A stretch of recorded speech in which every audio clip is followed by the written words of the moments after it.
반갑습니다. 이제 7번째 강의가 됩니다. 성령님 구약에서 어떻게 우리가 이해하고 믿고 또 그 말씀을 잘 지킬 것인가.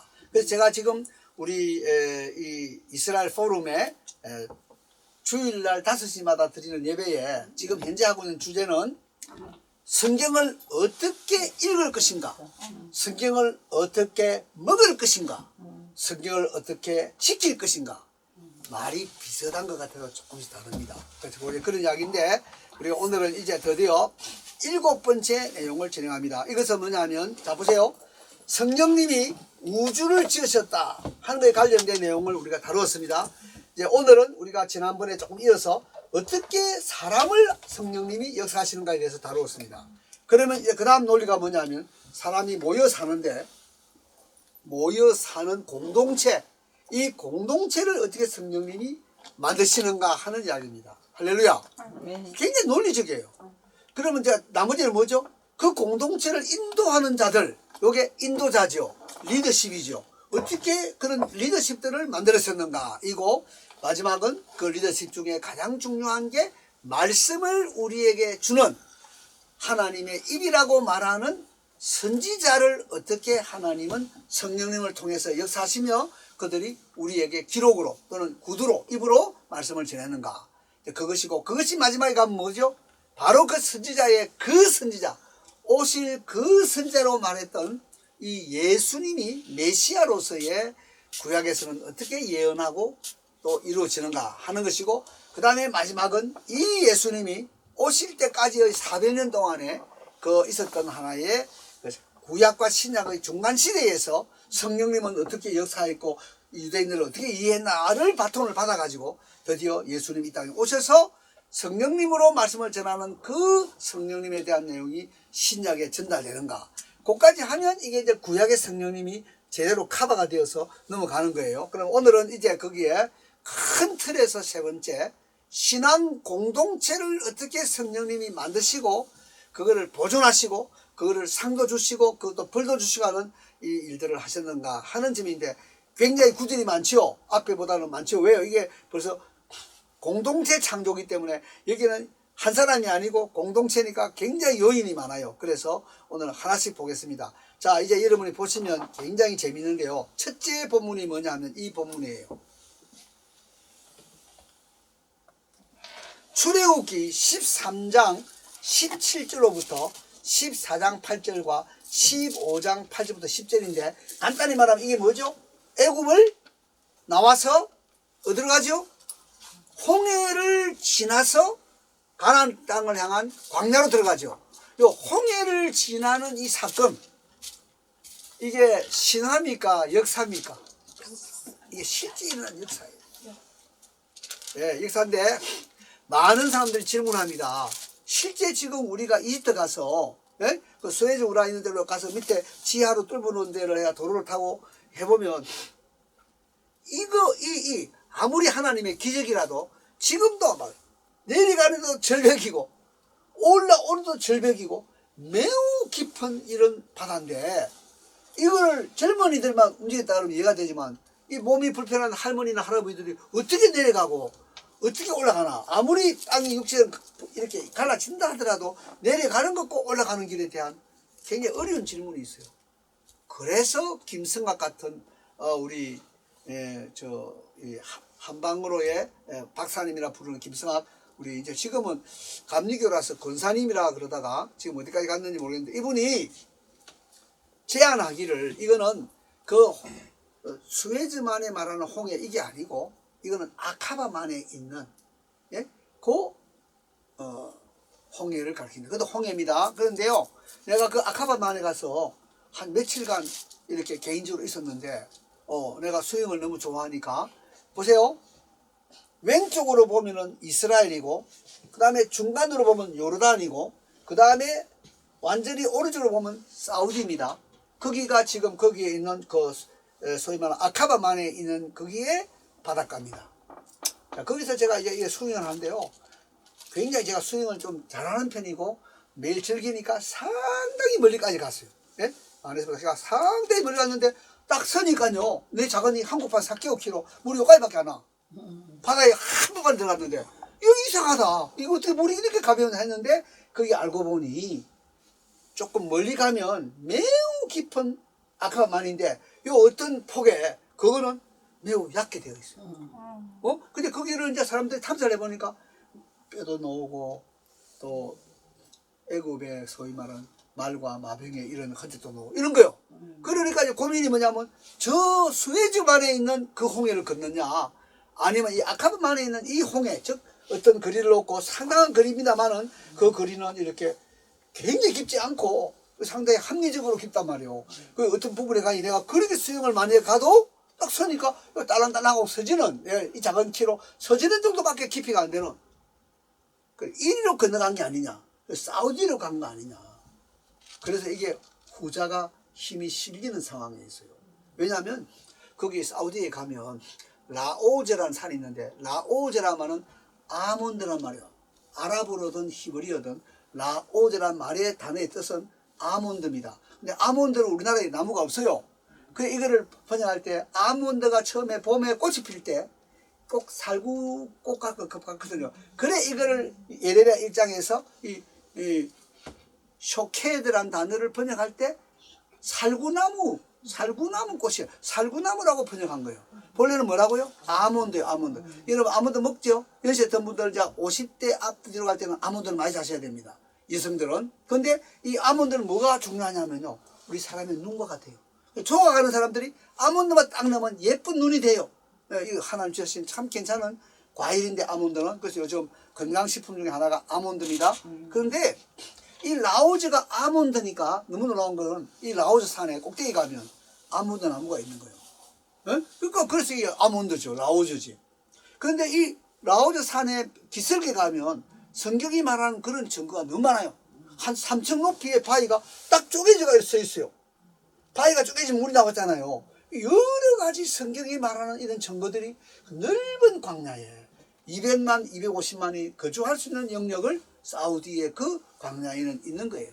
거기에 가면 뭐 이도의 우물도 있고 뭐 여러 가지 그런 전통의 역사가 있는 거예요. 그래서 많은 사람들이 힘이 기울어지는 거는 지금 야발무사라고 하는 모세의 산이라고 하는 이 시내 반도에 있는 요 시내산이 아니고 이거는 라오제라고 하는 이 이게 사우디 아라비아에 있는 요 산이 바로 시내산이다 하는 이런 굉장히 서로 간에 맞물리는 이런 지금 질문 속에 있는 겁니다. 자, 그런 컨텍스트를 가지시면서 출애굽기 13장, 14장, 15장 있는데 간단히 말하겠습니다. 이 내용이 뭐냐면요. 출애굽한 사건입니다. 사건인데 13장, 14장은 그냥 기사로 쓴 거예요. 기사로 쓴 거고 15장은 노래로 만든 겁니다. 자, 그러면 우리가 동일한 내용을 기사로 쓴 거하고 시로 쓴 거하고를 같이 읽는 겁니다.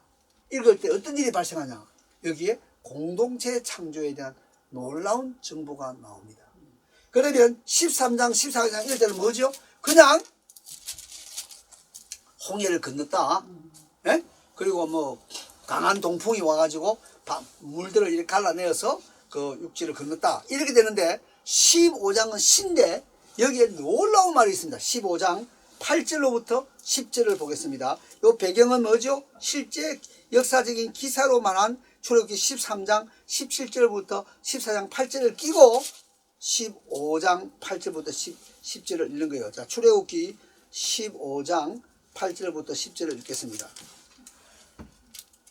출애굽기에 물이 쌓이되 파도가 언덕같이 일어서고 큰 물이 바다 가운데 엉키니 아마도 지금 읽으시는 목소리가 이 녹음 안에 잘 안 들을 수 있기 때문에 제가 다시 읽겠습니다. 잘 보세요. 주의 콧김에, 콧김이라는 말 동그라미 하세요. 이제 이런 거 안 가있으면 주의 콧김에 물이 쌓이며 파도가 언덕같이 일어서고 큰 물이 바다 가운데 엉기나이다. 요 콧김이라는 단어가 요게 영입니다. 영. 그분의 영입니다. 그러니까 이게 성령님에 의해서 물이 쌓이고 파도가 언덕같이 일어서고 큰 물. 다시 말하자면 출애굽의 역사에 즉 이스라엘 민족을 탄생하게 하는 첫 단초와 같은 이 역사에 성령님이 역사했구나. 시에는 이렇게 나오고 그 다음에 일반 앞에 기사에는 큰 동풍이 불어가지고 실질적으로 동풍. 이 동풍을 우리가 뭐라는가 하면요. 시로코라 그래요. 시로코.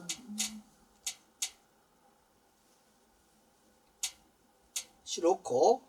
이걸 또 우리가 함신이라고 그래요. 함신. 이게 뭐냐면 사막, 시리아 사막에서 동쪽에서 서쪽으로 부는 열풍을 말합니다. 매우 뜨거운 바람입니다. 꼭 코에 성령님이 생기를 불어날 때 분다고 하는 그 푸악하다 나는 뜨거운 바람이라고 그랬잖아요. 이게 뭐냐면 이게 동풍입니다. 동풍. 그러니까 이게 오면요. 이게 뭡니까? 초대형 드라이 기계입니다. 그러니까 여러분 땅이 지금 한 번도 말란 적이 없는데 이 땅이 사람이 밟고 가도 퍼석 안 거리고 폭 안 빠지고 가려 그러면요. 고속도로 가열해서 굳혀야 됩니다. 아시겠죠? 굉장히 기적에도 합리적인 이해가 되는 거예요. 동풍을 강하게 불어서 바닷물을 말려가지고 바로 땅을 바로 굳혀서 백성들이 건너갈 수 있게 하였다. 이게 시로코입니다. 시로코인데 여기에 이제 15장 8절부터 10절을 보면은 자 제가 읽습니다. 출애굽 기사죠.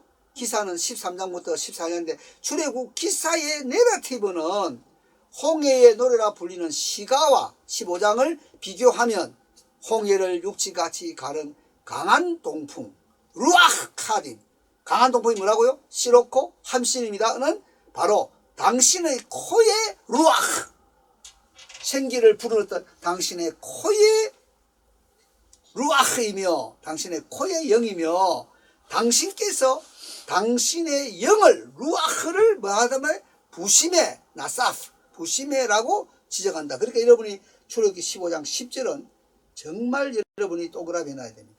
예, 뭐죠? 주께서 바람을 했는데 이 바람이 아니죠. 이거는 뭐요? 주께서 15장 10절은 뭐죠? 주께서 당신의 영을 이게 이 바람을 일으키시며 그 다음에 바다가 그들을 덮으나 그들이 15장 8절 보게 됩니다. 콧김에 주의 콧김이라는 단어와 또 그 다음에 그러니까 15장 8절에 콧김이라는 단어와 10절에 바람이라는 단어 이 두 개를 여러분이 엮어보시면 실제 기사로 쓰는 데서는 큰 동풍이라고 말한 것이 이 시적으로 나가는 데서는 성령님을 가리키는 역사로 이렇게 말을 했구나 하는 겁니다. 그래서 뭐냐? 이스라엘을 해방시키고 하나님의 신앙 공동체를 만드는 일을 하신 분이 누구냐면 바로 성령 하나님이다. 그래서 이스라엘을 구원하신 성령님의 그 참 패러다임이 만들어지고 성령님에 의해서 보호되고 심판받고 회복을 한다고 하는 내용으로 14장 15장을 비교하면 이런 해답이 나와진다 이 말이에요. 자 그래서 성령님에 의한 신앙 공동체 보존을 출애굽 사건과 연계해서 나오는 가장 놀라운 본문이 뭐냐면 여기에 바로 이사야서 63장 11절부터 12절입니다. 보세요. 굉장히 중요한데요. 구약의 성령이라는 단어는 3번 나오는데 시편 51편에 당신의 성령님을 제게서 거두지 마소서 할 때 한번 나오고 그 다음에는 이사야 63장이 나오는데 이건 무슨 이야기냐면 출애굽의 이야기를 하는데 그게 성령님이라는 단어가 2번 나온다 이 말이에요. 자 그러면 우리 한번 보겠습니다. 여기 보시면 일어나서 봐요. 백성과 양무리의 목자를 바다에서 올라오게 하신 자 누구죠? 성령님이죠. 바다에서 올라오게 하신 자가 이제 어디 계시냐? 그들 중에 그분의 성령님을 His Spirit, His Holy Spirit 그분의 성령님을 두신 자가 이제 어디 계시냐? 그 영광의 팔을 모세의 손과 함께 하시며 그 이름을 영영케 하려 하사 그들 앞에 물로 갈라지게 하시고 그들을 기쁨으로 인도하시되 말이 광야에 향한같이 넘어지지 않게 하신 자가 이제 어디 계시냐? 그래서 여기 보면 출애굽에 주도적으로 일을 하신 분은 그분의 성령님이다. 할렐루야. 아멘. 그래서 뭡니까? 하나님은 성령님을 통하여 백성을 갈라진 홍해로 인도하심으로 크정하였다. 아멘. 이 현상은 시대마다 여호와의 능력을 가리키기 위해서 기록되었고 자 그래서 학기 2장 5절 이거 읽어야 되는데요. 너무 중요합니다. 학기 2장 5절 보세요. 여러분이 지금 오늘 이렇게 성경을 꼼꼼히 보실 때 성경은 성경으로 해석해야 되구나. 이거 이 출애굽할 때 홍해를 건너는 이 사건이 바로 성령님의 사건이구나. 이렇게 놀라운 내용들을 보게 됩니다. 학개서 2장 5절. 자, 누가 찾아서 한번 읽어봐 주실래요? 너희가 애굽에서 나올 때 내가 너희와 언약한 말과 나의 영이 계속하여 너희 가운데 머물러 있나니 너희는 두려워하지 말지어다. 여러분 이 보세요. 이게 애굽에서 나올 때 너희와 언약한 나의 말과 뭐라 했죠? 나의 영이 누구죠? 성령님이죠. 그러니까 출애굽할 때의 성령님이 지금도 너희와 함께 있다 이 말이에요. 그 여기 보면 나의 영이 계속하여 너희 가운데에 뭐 하고 있다고요? 머물러라 말을 여러분 동그라미 머물러. 이 머물러가 너무 중요한 게요. 보세요. 자, 여기 머물러가 나왔어. 머물러. 이게요. 이 단어예요. 오메데트인데 오메데트인데 여기에 이 오메드라는 이 단어 요게 동사인데요. 아마드가 뭐냐면 서 있다 이 말이에요. 서 있다. 그러니까 출애굽 때의 성령님이 지금 출애굽에서 바벨론 포로에 돌아온 이스라엘 백성들 속에도 서 있다. 이제 서 있다는 단어에서 나온 게 뭐냐면요. 여러분 너무 놀라운 겁니다. 이게. 이러면 이게 아무드가 돼요. 아무드가 뭐냐면 기둥입니다. 기둥. 서 있는 거니까. 그럼 출애굽할 때 무슨 기둥이 있었죠? 불기둥. 그건 언제? 밤에. 낮에는 뭐요? 구름 기둥. 여러분 이게 너무 실감납니다. 여러분 제가 여러분하고 같이 시내 강좌를 간다면 여러분 뭐 설명이 필요 없는데요. 낮에는 온도가 섭씨 40도가 됩니다. 계란이 익을 판입니다. 나라면 반숙은 그 흰자를 익습니다. 그렇게 뭐냐? 절대 초대형 에어컨이 필요해요. 초대형 에어컨이 뭐냐면 구름 기둥입니다. 아멘. 이상하게도 이 광야는요 습기가 없기 때문에 구름만 딱 끼면 시원합니다. 그러니까 이상하죠? 사막이고 광야라도 시어자형으로 텐트 치고 들어가면 그늘이니까 시원합니다. 이게 우리 한국에서는 한국은 막 습기 차고 이러니까 모르는데 거기는 아무리 뜨거워도 텐트 안에만 들어가면 시원해. 예. 그러니까 이거 뭐냐? 이야. 구름 기둥. 그 다음에 저녁에는 뭐죠? 저녁은 섭씨 4도로 떨어집니다. 여러분 아시는 분이 섭씨 4도면 얼어 죽습니다. 섭씨 4도의 사람이 동사합니다. 마이너스가 아닙니다. 그러니까 40도로 갔다가 그러니까 주로 몸이 약한 사람은 감기 걸리기 제일 좋은 동네가 중동 여행입니다. 자 그런데 밤에는 뭐죠? 초대형 히터기입니다. 온도가 확 나는 게 얼마나 추워요. 나는 너무 이게 하늘이 이해가 돼요. 초대형 히터기로 가지고 백성들을 떳떳하게 해주면서 낮에는 구름 기둥, 밤에는 불 기둥인데 내가 이 강의하고 난 다음에 사진 잘 찍는 우리 또 이요셉이라고 하는 제법 방송을 타는 친구가 있습니다. 약간 색약인데 사진작가입니다. 색약이 사진을 찍으면 이상한 사진이 나와요. 그래서 이 사람은 좀 많이 알려져 있는데 이요셉 제 제자인데 이 친구가 내 강의를 듣고는 이 사진작가니까 실제 중동 가가지고 큰 구름이 밑에 그늘을 지게 하는 이거를 딱 찍었어요. 그러니까 이걸 액자에 탁 안에 보냈어요. 그거 보면요 한 내 생각에 한 10,000명은 들어가도 시원할 것 같아요. 그늘 안에 큰 구름이니까. 그러니까 이게 우리가 실물을 느끼게 하죠. 그러니까 낮에는 초대형 에어컨, 밤에는 초대형 히터. 이래서 하나님이 하고 이것도 뭐죠? 눈이 빵이라도 따라갈 수 있는 하나의 나침판이죠. 이거 누가 못 따라가겠어? 엄청나게 큰데.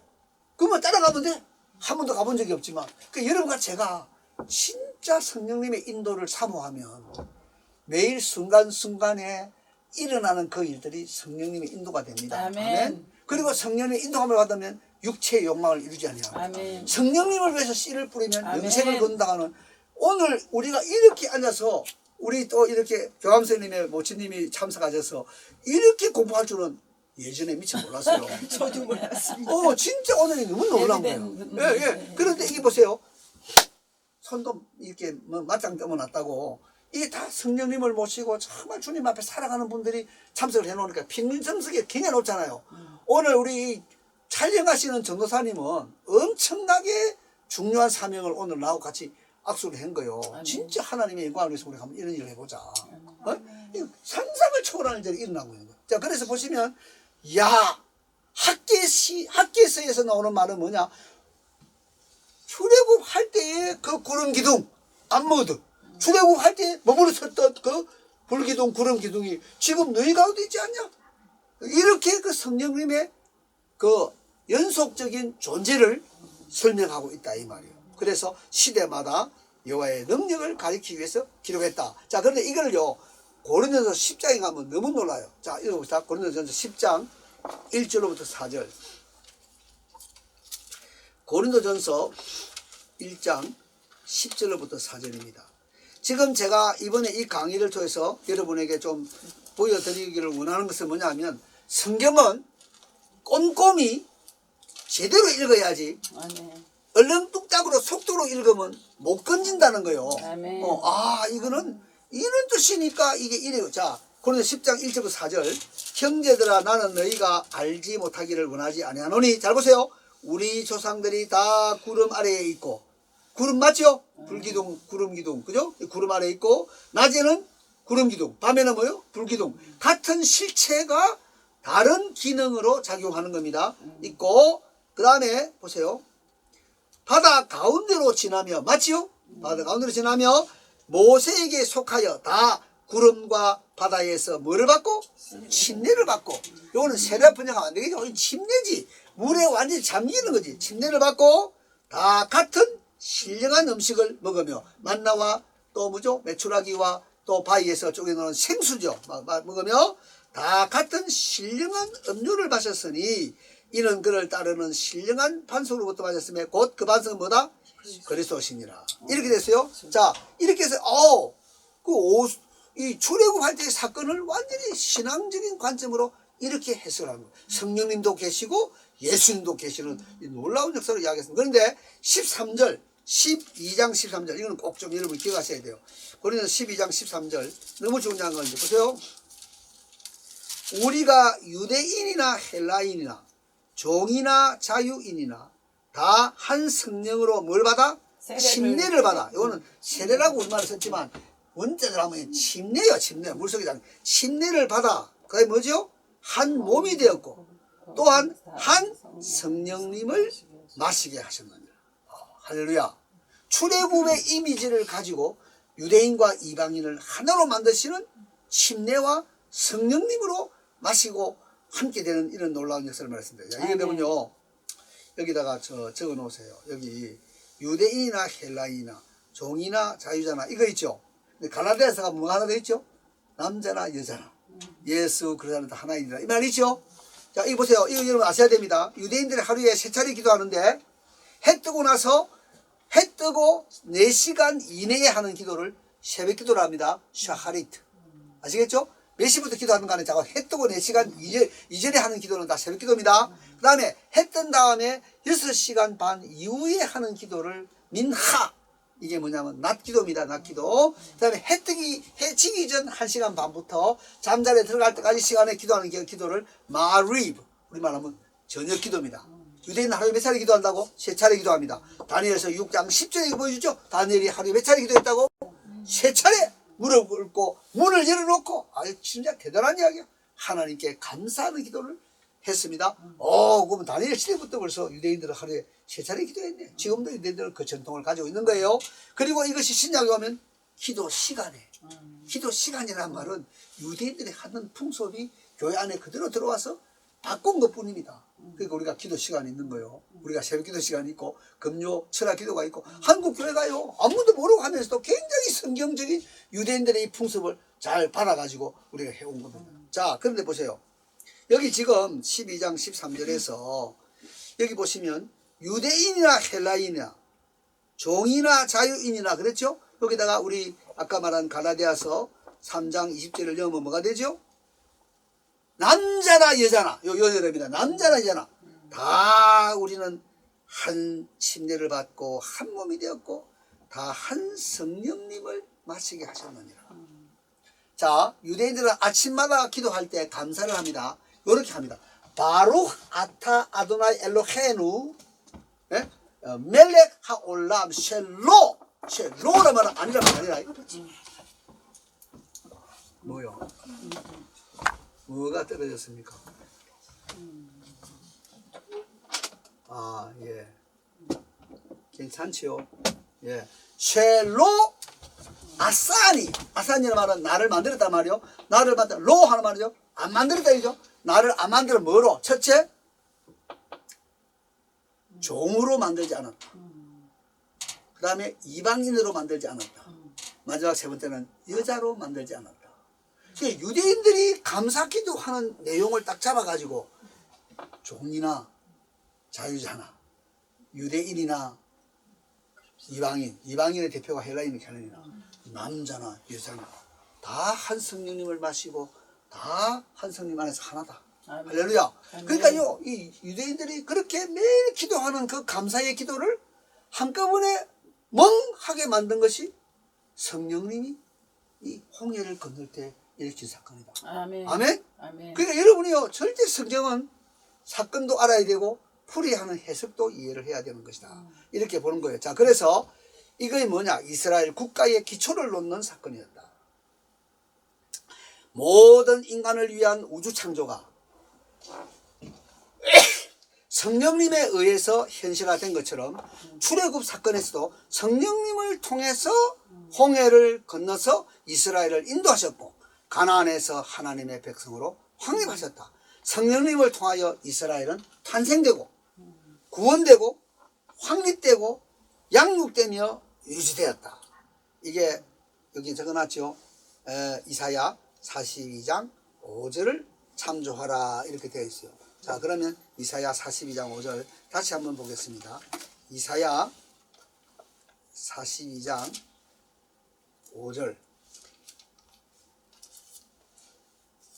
자, 이게 보시면 하늘을 창조하여 펴시고 땅과 그 소선을 내시며 땅의 백성에게 호흡은 바로 네샤마 성령님이죠. 주시며 땅에 행하는 자에게 뭘 주시는? 신은 야, 영이요, 영. 이 신이라 번역한 거는 잘못해. 옛날 것도 구약 성경이고 영입니다. 영, 루ach.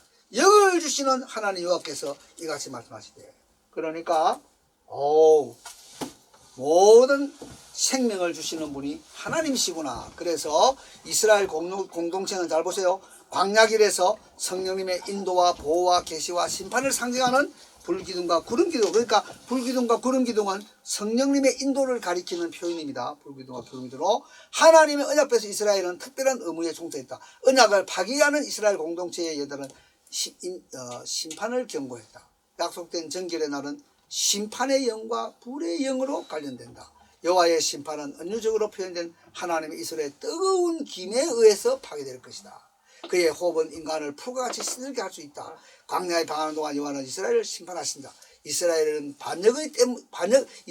반역했기 때문에 루ach 성령님은 근심하시고, 이게 성령님의 근심이라는 단어가 나왔어요.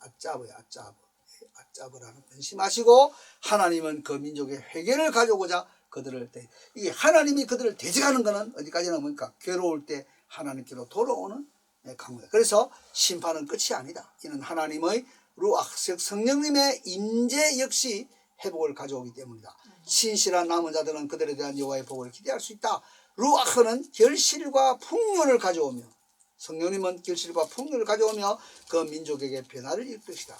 에스겔은 그 백성을 하여금 여호와의 긍정적인 새로운 말투로 사람들 안에 모여 새로운 루ach 하다샤 뉴 스피릿 새로운 영이 임하실 것이라고 말한다. 이 반응은 루아ха 즉 성령님이 포로민들에게 부어질 때 유하게 될 것이다. 요엘시장 말세에 만민에게 영을 부으시는 성령님은 성전을 재건하도록 그들에게 동기를 부여하기 위해 포로와 함께 있을 것이다. 학기 2장 5절 아까 말했죠.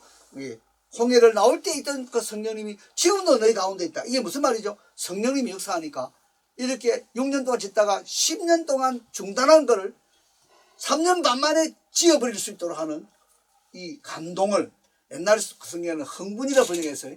마음에 흥분을 주어서 축시법적으로 시간을 단축해서 이런 일을 해낼 수 있는 역사가 일어난 것입니다. 이 성령님이다. 오직 성령님에 의해서만 된다. 힘으로도 안 되고 너로도 안 되고 오직 여호와의 영으로 되느니라. 그래서 그분은 회복의 과정에서 사람들에게 동기를 보이는데 적극적으로 개입하신다.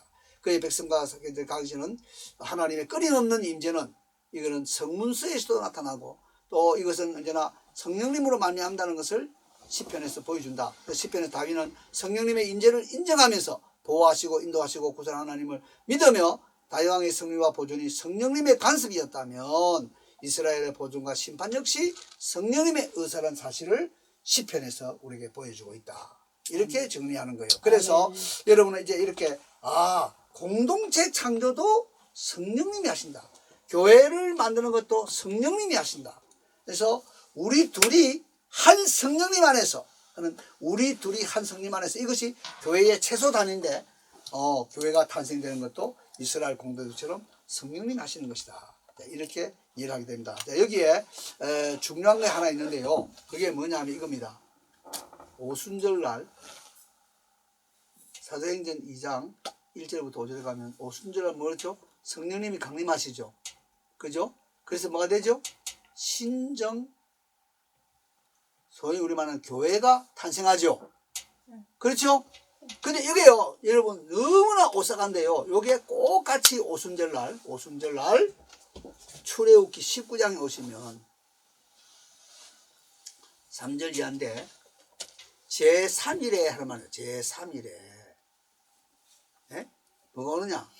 하나님이 이스라엘 신앙 공동체를 창조하시고 그들에게 십계명을 중심한 언약을 베푸세요. 언제? 오순절에. 잘 봐요. 이스라엘 백성이 애굽을 나올 때 일어난 게 6월절입니다. 6월절 3일째 날이 뭐냐 하면 초실절이라고 하는데 그 보리의 첫 열매를 하나님께 드리는 절기를 초실절이라고 합니다. 그래서 신약에 보면 고린도 15장에서 예수님이 부활하신 그날이 바로 잠자는 자들의 첫 열매다 하는 첫 열매는 보리의 첫 열매입니다. 그래서 예수님이 부활하신 것은 유대인들의 절기로 말하면 초실절의 첫 보리 수확을 드리는 것과 같은 것으로 우리 모두의 부활을 보여주는 날이구나. 자, 그래서 보세요. 초실절에서부터 며칠째냐 하면 50일째. 6월절부터가 아닙니다. 초실절부터 50일째 날이 뭐냐 하면 이게 바로 77절 그리고 우리가 구신약시대에 오면 펜테코스트 50일이라는 의미에서 오순절이라고 하는 그게 뭐냐 바로 밀수확을 하나님께 바르는 그러니까 50일 전에는 보리수확을 드렸는데 이거는 뭐냐 밀수확을 하게 드리는 것이 초실주로부터 50일입니다. 즉 예수님 부활하신 날로부터 50일째 날에 뭐가 왔죠? 성령님이 강림하셔서 교회가 탄생했습니다. 그런데 이 출애굽 19장 잘 읽으시면 요때 바로 오순절에 유대인들은 다 그리 믿고 있어요. 신정국가 이스라엘이 탄생했고 이스라엘의 헌법에 관계되는 이 십계명과 그 언약서라고 하는 출애굽기 우리 20장부터 23장에 있는 이 모든 내용이 바로 그 오순절에 주셨다고 믿는 거예요. 그러니까 유대인과 우리 그리스도인들은 똑같은 의미를 이해하게 되는 거죠. 성령님이 이스라엘 신정국가를 탄생하고 이스라엘 신정국에 필요한 십계명을 중심한 모든 율법들을 주셨다고 하면 신약의 교회가 오순절에 탄생하고 둘 다 뭐죠? 불의 혀같이 갈라지는 이 불의 역사가 있어요. 그 보면 예를 출애굽 19장 보면 막 빽빽한 구름이 나오고 막 번개가 나오고 막 우레가 나오고 여기하고 같은 현상으로 의미를 설명하면서 신약 교회와 구약의 이스라엘 신정국가가 탄생하는 것은 동일한 날짜에 동일한 성령님을 통한 동일한 역사다. 이런 놀라운 이야기를 우리에게 주고 계시는 거예요. 자, 그래서 이렇게 해서 우리가 이제 성령님과 공동체 창조에 대한 이야기를 했습니다. 앞으로 교회가 개척되거나 가정에서 또 이런 신앙생활을 하면서 교회가 시작될 때는 반드시 거기에는 성령님이 함께 계신다고 하는 이 확신을 가져야 되고 우리가 9월 첫 주일부터 9월 3일부터 이렇게 전 세계에 없는 교회가 아니고 우리는 회중이라고 하는 의미로 이렇게 헐몬 시온산 회중 이 시편 133편을 설립 정신으로 해서 헐몬의 이슬이 시온산에 내림 같고 아론의 머리에 있는 올리브 기름이 수염을 적시고 옷 가져가 있는데 여기서 제일 중요한 뭐죠? 자연스러운 흘러내림이죠. 이거는 뭐 자연스러운 거예요. 성령님의 역사는 절대 인위적이 아니에요. 굉장히 자연스러워요. 그래서 뭐냐? 거기서 샴, 즉 연합하고 동거하는 거기 흘러내리는 거기에 뭐가 있냐? 복이 있고 영생이 있고. 아멘? 이제 우리가 이걸 시작한 거예요. 했는데 나는 전혀 모르고 했는데 이게 지금 어떻게 됐어요? 우리가 지금 여러분과 함께 있는 이 킥스에서 이 킥스에 우리가 우면동에 있는 데서 시작해가지고 이게 몇 주간 지나가면서 이런 엄청난 일이 토요일 날도 이게 교회입니다. 아멘. 아멘. 어떻게 이런 일이 가능합니까? 이게 앞으로 계속해서 많은 사람과 공유될 때 얼마나 놀라운 하나님께 영광 돌리는 역사가 진행되겠는가. 아멘. 이렇게 되는 거예요. 야, 하나님의 역사는 참 신기하고 놀랍다. 이렇게 되는 거죠. 자, 그래서 야, 이 신앙 공동체와의 관계를 성령님과 이해하는 것도 매우 깊고 중요한 거다. 이걸 오늘 우리 정리했습니다. 자, 그 다음에 넣는 게 뭐죠? 공동체에는 반드시 공동체를 인도하는 인도자가 있어야 됩니다. 예, 있어야 되는데, 이거는 또 지금 보면 여기 제가 이름만 적어 놨잖아요. 요셉. 요셉을 뭐라 그랬죠? 이시 아셀 루아 엘로힘 보. 그러니까 성경에요, 다니엘하고 요셉에만 한 말이 뭐냐면 그 사람 안에 하나님의 영이 있는 사람이다. 아멘. 아멘? 이 우리말로는 신에 감동된 자, 이렇게 번역했는데 번역 보면 안 돼. 원어는 그분 안에, 그 사람 안에 하나님의 영이 있는 사람이다. 우리가 그거 있어야 돼요. 아무개 선교사님을 보니, 노 선교사님을 보니 그 정말 선교사님 마음에 하나님의 영이 거하고 있다.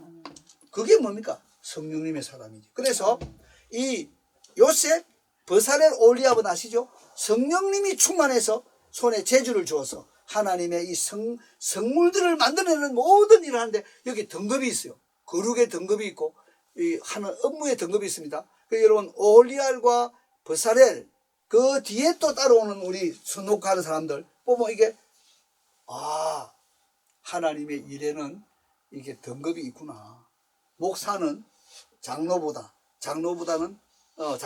안수집사보다, 안수사는 일반 성도보다 좀 더 성령님의 기름 부음이 그 은사의 그 어떤 진폭이 더 강해야 된다. 네. 우리가 귀신을 쫓아내는 일도 보면 교과서적으로 말한다면 목사 10년 차가 목사 1년 차보다는 더 능력이 더 임하고 목사 1년 차는 강도사나 전도사보다는 더 능력이 임하고 이게 뭐냐면 거룩의 등급이에요. 그래서 이 거룩의 등급이란 말이 굉장히 중요한데 graded holiness. 거룩에는 등급이 있다. 목사 장로는 술을 즐기면 안 돼. 그렇지만 안수집사는 술에 임박히면 안 돼. 그러니까 술에 임박히는 거하고 술을 즐기는 거하고는 등급이 있어. 그러면 거룩한 목사는 아예 나시린처럼 술을 아예 입에 안 대야 돼. 근데 내 아내가 종교를 하는데 그런 말 하는데 자기는 알코올을 평생에 한 번도 입에 댄 적이 없다. 내가 그 말 들으면 할 말이 없죠. 나는 발효공학 해갖고 술을 전공한 사람인데 네? 술을 입에 댄 적이 한 번도 없다. 근데요, 하여튼 이런 어떤 좀 잡다한 것들을 안 내놓으니까 나이가 들어도 검사하면 아무것도 없어요. 몸은 좀 약하게 보이는데 종합 검진에는 아무것도 없는 거야. 나는 굉장히 건강한 같이 보이는데도 뭐 이것도 있고 저것도 있고 막 무엇이 많아. 그러니까 이런 걸 보면 참 음식을 아껴서 제대로 딱 골라 먹는 사람은 수십 년 지나면 차이가 좀 있다. 이런 거를 실제 검사하면 딱 나오는 거예요. 네. 자, 이런 것들을 여러분 보시면서 야, 신앙 공동체에 뭐요? 리더십을 창조한다 하는 이 리더십도 절대 성령님의 사역이다. 이런 걸 이제 이야기되는 거예요. 자, 그 다음에 모세, 뭐 말할 것도 없죠. 하나님의 사람이라고 했죠. 예? 요수아도 그 속에 하나님의 영이 있는 사람이라는 말을 들은 사람입니다. 요수아도. 자, 그 다음에 70인 장로, 이거는 여러분 민수기 11장에 29절을 제가 이야기했는데 70인 장로에게 성령님이 임했죠. 그래서 다 예언했죠. 근데 올리압과 엘닷과 메다세라는 사람은 그 70인 회중에 안 갔단 말이에요. 안 갔는데 집에 있는데도 성령님이 임했잖아요. 그래서 요수아가 이런 거 안 하면 좋겠습니다 하니까 모세가 민수기 11장 29절에서 모든 이스라엘 백성 다 성령님을 받아서 아멘. 몽땅 다 선지자 되게 하시기를 원합니다. 아멘. 너무나 엄청난 이야기를 한 거죠. 자, 사사라든지 왕이라든지 지사장이라든지 예언자라든지 다윗이라든지 마지막으로 메시아라든지 메시아가 아닙니다. 메시아가 아니고 메시아입니다. 한번 따라합시다. 마시아.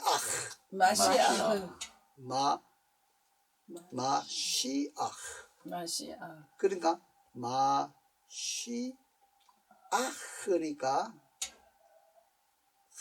그러니까 메시아지 메시아가 아닙니다. 영어로 하면 머사이아. 하여튼 영어 발음은 정말 개떡 같은 거예요. 본래대로 하면 마시아. 그러니까 메시아입니다. 이거 아니고. 자, 그래서 이 보세요. 신정국가의 탄생 이전에도 리더십을 위한 루아의 은사가 있었죠. 아까 우리가 말한 대로 요셉 같은 경우죠. 그래서 요셉에게 꿈을 해석할 수 있는 특별한 지혜가 하나님의 영에 의해서 부여되었다. 요셉이 자신의 지혜와 능력을 거는 하나님을 바뀝니다. 이것도 엄밀히 말하면 하나님의 영이신 성령님이다 이거죠. 하나님의 영의 임재는 요셉이 애굽의 국무총리라는 더 위대한 리더십을 가능하게 했다. 이스라엘 신정국가의 모세의 지도력은 성령님에 의해서 부여된 것입니다. 70인 장로들에게도 그것이 역시 이거 중요합니다. 한번 따라합시다. 아짤. 아짤이야 아짤. 아짤이라는 단어가 이게 뭐냐면 영어로 하면 디스트리뷰트.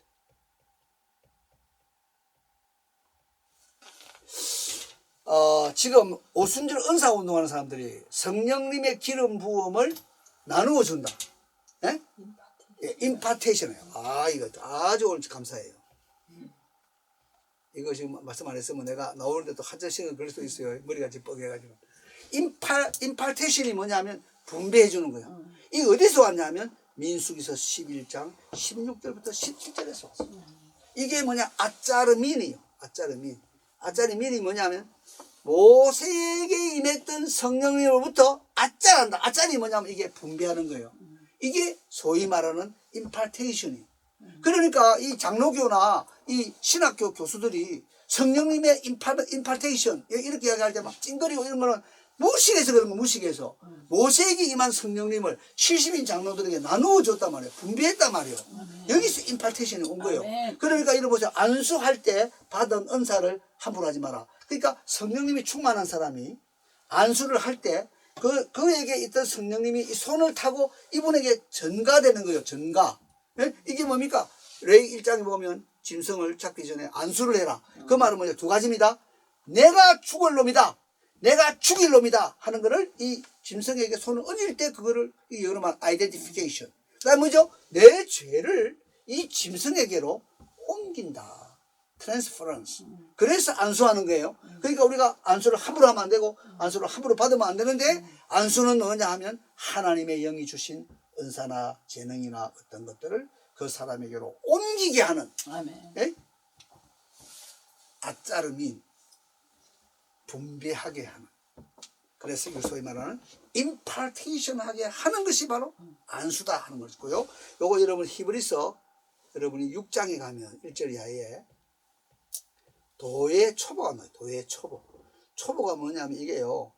ABC를 말해요. ABC. 예? 이 스토이케이아라는 말인데 이것도 아주 재미있는 단어예요. 스토이케이아. 스토이케이아. 이게 뭐냐면 도의 ABC. 도의 ABC에 뭐가 있는가 하면 안수들이 있어요. 초대교회는 안수들이, 안수는 왜 복수입니까? 임직할 때 안수도 있고, 병자를 위해서 하는 안수도 있고, 뭐 귀신을 쫓아낼 때 안수, 여러 가지 안수들이 이게 도의 초보인데, 지금 우리는 이거 놓쳐버렸죠. 우리가 안수가 도의 초보라고 믿는 사람 별로 없어요. 뭐 특별한 어떤 일들에서만 생각하나 하는, 이렇게 어렵게 생각하는데, 초대교회는 안수가 도의 초보였다 하는 것이죠. 그래서 성령님에 의해서 이 배분되는 이런 점들이 매우 중요하다. 자, 그래서 모든 백성들에게 성령님을 주셔서 예언자이고 성령님의, 이게 제가 이 말을 쓰니까 학생들이 싫어하는 사람이 있더라고요. 그래서 내가 이 말은 좀 다른 말을 고쳐야 될 것 같아요. 성령님의 보편화. 민주화란 말을, 민주화를 싫어하는 사람도 있거든요. 이게 표현이 안 좋다는 거죠. 그래서 성령님의 보편화를 갈망한다. 모든 사람들에게 성령을 부어주시니. 이게 민수기 11장 29절에 있는 거죠. 예. 하나님의 백성으로서 예배드릴 성막을 건설함에 있어서 지혜의 영, 잘 봐요. 성령님이 충만한 부살의 1번입니다. 올리압이 그 2번입니다. 그리고 이걸 다른 사람에게 가르치는 3번입니다. 그래서 이게 임파테이션이요. 맨 큰 근원에서 좀 작은 거로, 작은 거 또 작은 거로, 이것이 여러분 특별히 이 성막을 짓는 그 일들에도 보인다는 것이죠. 그래서 성령님에 의해 주어진 지도력의 실제인 측면을 강조한다. 모세오경에서 지도자 여호수아의 사실을 성령님이 그 안에 있다. 아까 이야기했죠? 루아흐 엘로힘, 아셀 루아흐 엘로힘 뽀, 이시 아셀, 그 성령님이 그 안에 있다는 사실과 지혜의 영으로 충만했음으로 밝힌다. 여호수아의 리더십에 가는 가나안 정복 배후에도, 가나안을 정복하는 그 배후에도 성령님의 충만이 있었다. 광야 전쟁에 이스라엘 실격자는 여호와의 영이셨고 모세를 통해 수행된 그 모든 것들은 실상 성령님의 임재 덕분이었다. 많은 대적을 직면한 가운데도 성공적인 지도를 이뤄가는 성령님에 의해 이루어진 것이지. 그리고 이사야가 모세가 성령님의 검증 이루었다고 부인한다. 그러니까요, 우리 리더십까지 사람은 성령님의 충만을 부지런히 사모하고 순간순간마다 제 뜻대로 마옵시고 제 소욕대로 마옵시고 성령님의 소원을 순종할 수 있는 은혜를 주시옵소서. 그래서 이게 보면 이스라엘의 12지파를 다스리는 한 명의 지도자에게서 그런 다음에 정체가 온 다음에는 이제 이 12지파를 다스리는 한 명의 지도자에게 복종하기 때문에 이때 이제 사사시대가 나오는데, 사사시대는 한마디로 여호와를 버린 시대다. 그래서 뭐냐, 모든 사사들이 루아를 받아 성령님을 받았다고 기록되지 않지만 가장 놀라운 것은 온니엘은 사사의 대표침이다. 첫째 사사였는데 이 사람은 여호와의 영이 임하다 하는 최초의 사사다. 그리고 기도원 있다. 특별히 삼손은 그들의 사명한다. 특별히 성령님을 받은 사람들이다. 여기에 중요한 기도는요, 성령님으로 옷을 입었다 그랬어요. 표현이 굉장히 중요하죠. 성령님으로 옷을 입었다. 그러면 기도원이 보입니까? 성령님이 보입니까? 성령님이 보이죠. 이게 옷을 입었다 그랬고요. 삼손의 경우는 이게 보면 하나, 둘, 셋, 넷, 5개가 나오는데, 구약에서 성령님의 사역이 가장 왕성하게 일어난 사람은 삼손입니다. 동시에 가장 사사답지 않은, 윤리적으로는 정말 문제가 많은, 은사는 컸지만은 윤리가 문제가 많은 사람이 바로 삼손이었습니다. 죽을 때 회개하면서 죽었기 때문에 끝이 중요하다 하는 것을 보여주는 가장 극적인 사람은 삼손이었습니다. 이런 부분 삼손은 참 우리가 볼 때 성령님의 은사가 있어도 성화의 과정에 굉장히 문제가 있는 사람도 있을 수 있다는 것들을 보여줍니다. 자, 여기 보시면요, 구약에 놀라운 성령님의 4단계의 역사가 사사기에 소개되는데 한번 따라합시다. 성령님이 누구에게 임하다. 그러니까 성령님이 임하시면 한 거 하야 알, 누구누구의 성령님이 임하신다는 표현이 쭉 나옵니다. 자, 그 다음에 뭐냐면 성령님이 누구를 옷 입히신다. 이게 기도원에게 사용되었고 또 아마샤에게 사용되었어요. 스가랴에게도 사용되었어요. 우리가 성령님의 옷을 입으면 나는 안 보이겠죠. 성령님의 옷만 보이니까. 그래서 성령님의 옷을 입혀주옵소서. 세 번째 뭐냐, 이게 참 중요한데요, 진동하시기를 시작하니라. 진동이란 단어가 뭐냐면요, 파암이라는 동사인데, 파암, 이게 뭐냐면 진동입니다. quake, agitate. 성령님의 진동이 있습니다. 이게 제일 좋은 게 뭐냐면 사도행전 4장 31절이죠. 빌기를 다함에 모인 곳이 진동하더니. 여러분이 성령님이 강력하게 역사하면 진동을 느낄 수 있다. 진동의 역사가 있다. 이걸 여러분 이해하셔야 돼요. 그래서 성령님이 삼손을 진동시키기를 시작했다. 그 다음에 뭐냐, 이게 정말 놀라운 말입니다. 따라합시다. 관통이 그냥 가나면 안 되고 관통이 형통이다. 관통은요 뭐냐면 잘라흐요. 형통은 뭐냐면 히틀리아. 이게 뭐냐면 요 히 하는 말은 이거는 사역형이에요. 사역형. 그러니까 잘라흐가 뭐냐면 뜨르니까 잘라내는 것 같죠. 자르는 것 같죠. 이게 뭐냐면 관통이다. 관통. 이리와 뒤로 나가는 겁니다. 관통. 성령님이 관통하시면 히틀리아. 그게 뭐냐, 형통입니다. 그래서 제가 말을 만들기를 관통이 형통이다. 성령님이 뚫고 나가버리면 레이저 빈같이 만사가 뭐요? 태산아 네가 뭐냐?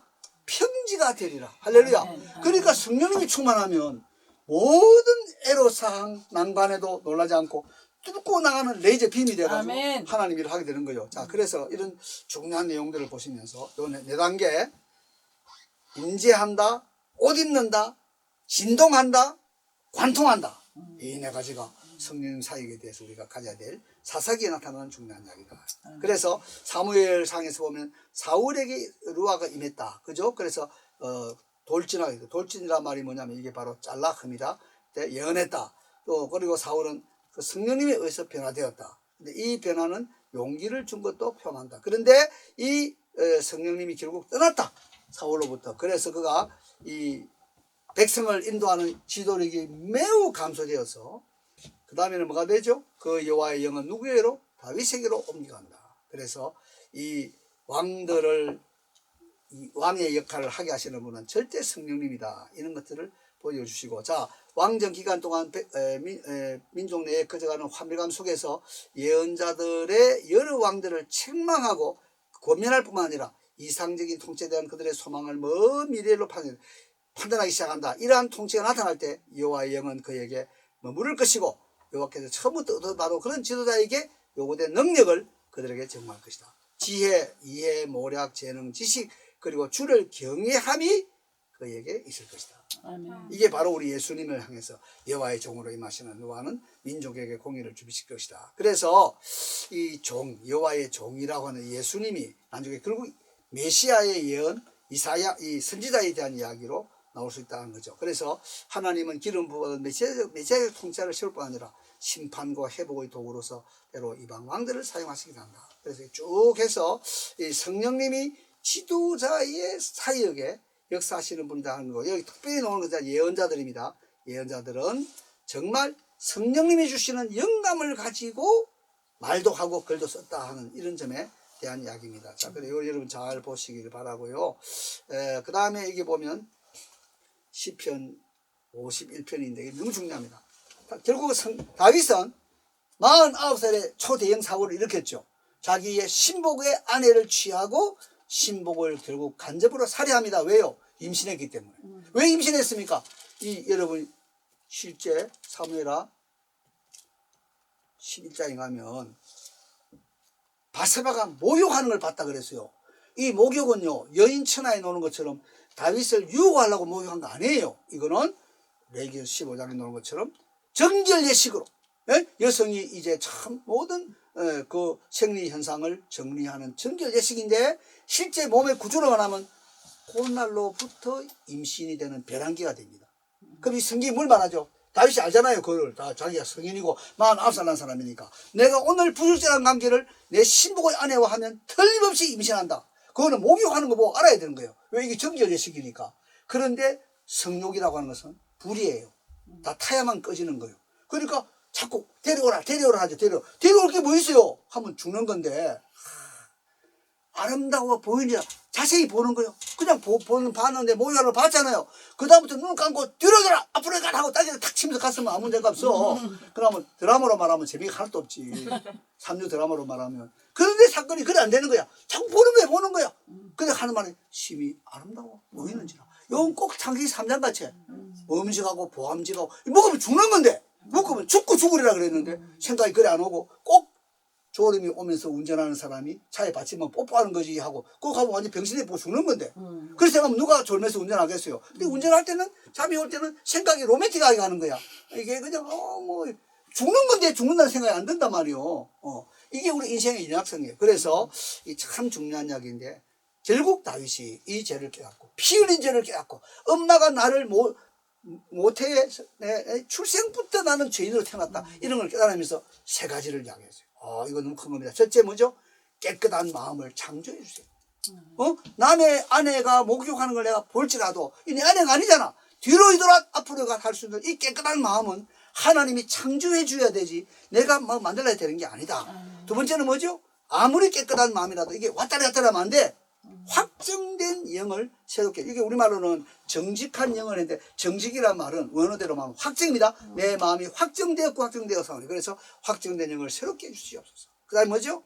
구원의 즐거움을 회복시키고 자원하는 심령 확정된 영 깨끗한 마음 요 세 가지는 성령님의 충만의 증거입니다. 저와 여러분은 하나만 가지면 안 돼요. 깨끗한 마음을 가져도 이것이 오락가락하면 안 돼. 뜻을 정한 대로 그대로 가는 확정된 영이 돼야 되고 아멘. 그 일을 할 때 불평하고 원망하고 마지못해 하는 게 아니라 자원해서 좋아서 기뻐서 하는 거로 가면 우리 하나님이 역사한다. 자 그래서 여기 보면 깨끗한 목욕하는 바세바를 보게 됐을 때 뒤로 돌아 앞으로 가 할 수 있는 깨끗한 마음은 성령님이 창조해 주시는 거죠. 여기 이제 하나 돌아 그냥 목욕하는 이 말은 뭐죠? 정결예식이다. 정결예식. 정결예식은 또 뭐죠? 배란기 시작이다. 이런 걸 여러분 상식적으로 이해를 해야 돼요. 이때는 절대로 부역자랑 관계하면 반드시 하나님의 일반 은총에서 아기를 가지게 되어 있는 거예요. 우리가 죄를 지을 때 이 죄에 대한 문제 이런 큰 후폭풍이 있다는 사실을 알고 나면 죄 못 짓는 거죠. 죄를 억제하는 거죠. 죄를 멀리하는 거죠. 죄에서부터 떠나는 거죠. 이런 걸음이 이런 우리 기준입니다. 그래서 어떤 유혹에서도 흔들리지 않는 이것은 하루 단위로 우리 속 사람을 매일 새롭게 해주셔야 되기 때문에 이게 이제 구원의 즐거움으로 자원하고 그 앞에는 억지 강요가 아니라 자원한 심령으로 해야 된다. 자, 그래서 결국 49세의 대행사고 후에 21년을 살면서 날마다 회개의 눈물로 침상을 적시는 회개의 열매를 맺었습니다. 70세에 죽을 때 보면은 동침하지 아니하니라. 예. 그래서 수냄 여자 아비삭을 주어도 통해서 하나님 마음에 합한 자가 되었다. 구약과 신약에서 다윗은 정말 회개의 열매를 맺은 사람으로 우리에게 보여다. 그 다음에 또 하나님의 영을 가지고 있던 또 다른 사람 다니엘도 그 속에 하나님의 영이 있는 사람으로, 그러니까 요수아, 요셉, 다니엘입니다. 그 속에 하나님의 영이 있는 사람이라는 표현을 이방의 지도자들을 통해서 받았던 사람은 바로 이 요수아, 그 다음에 요수아, 그 앞에는 요셉, 그 다음에 다니엘이다. 그래서 이런 걸 보시면 쭉 설명할 수 있습니다. 그래서 모든 구약의 지도직은 성령님에 의해서만 가능했다 하는 결론을 가지고, 지금도 이렇게 인도자의 직분을 가진 사람은 반드시 성령님의 성결, 성령님의 어떤 지혜, 성령님의 올바른 판단력, 이런 것들을 가져야만 되는 거다. 순간순간 이런 점들을 가지게 됩니다. 자, 우리 다음 시간에는 이제 마무리를 해야 나가는 방향에서의 예언자와 그 예언에 대한 내용을 다루겠습니다. 이게 되어야만이 예수님이 바로 그 예언자의 본체이시며 실체이다 하는 점으로 나아가게 되는 것입니다. 예.